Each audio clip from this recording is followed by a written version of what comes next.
Assalamualaikum warahmatullahi wabarakatuh. Perkenalkan, kami dari kelompok 11 ingin memaparkan hasil diskusi kami mengenai analisis faktor yang mempengaruhi pemisahan dan jarak migrasi berdasarkan usia akademik, jenis migran, dan negara. Sebelumnya, ini adalah anggota dari kelompok kami yang terdiri atas Saifa Atika, Sabrina Amelie, Rahma Aprilia Partini, dan saya Dewi Kunesari.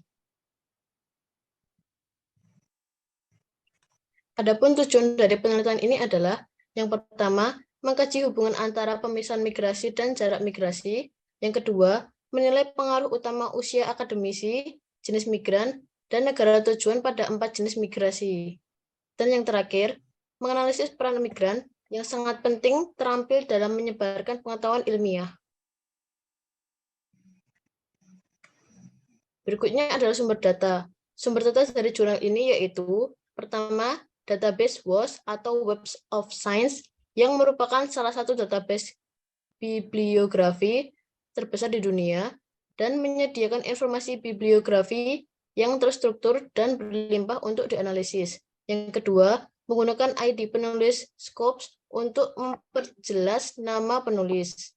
Dan yang ketiga, data dari distribusi usia, akademis, remaja, migran sampel. Kemudian sifat data pada jurnal ini yang pertama adalah ada yang kuantitatif, yaitu data yang bisa diukur, diberi nilai numerik, dan dihitung. Data ini cocok digunakan untuk analisis statistik.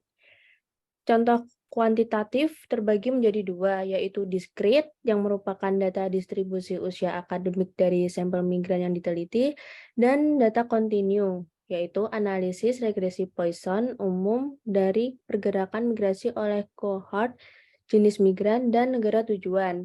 Yang kedua ada sifat kualitatif, yang mana informasi tentang objek atau subjek yang tidak dapat dihitung dengan angka. Cara penyajian data yang digunakan dalam jurnal ini ada dua, yaitu cross-section dan time series. Cross-section adalah data jarak dan perpindahan migrasi yang diklasifikasikan berdasarkan kelompok usia akademik hingga tahun 2019. Sedangkan contoh dari time series yaitu perubahan tingkat migrasi migran internasional dan domestik dari tahun 1990 hingga 2019.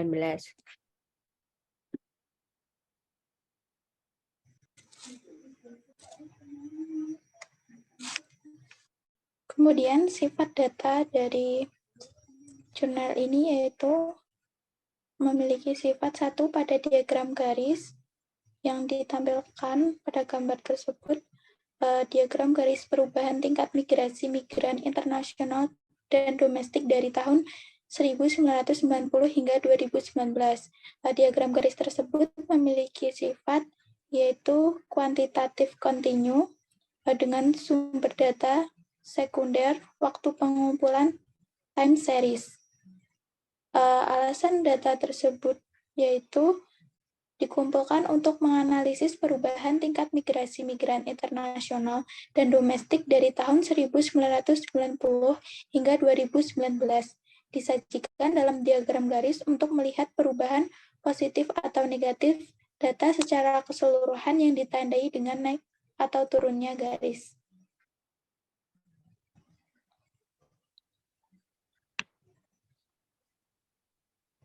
Yang kedua ada diagram batang, data distribusi usia akademik dari sampel migran yang diteliti. Sumber data dari diagram batang ini adalah primer, sedangkan untuk sifat datanya kuantitatif kontinu, untuk waktu pengumpulannya cross-section.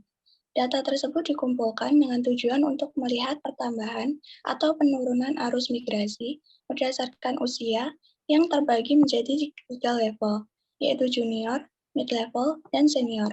Disajikan dalam bentuk diagram batang agar memudahkan pembaca dalam mencari atau melihat data dalam periode waktu tertentu.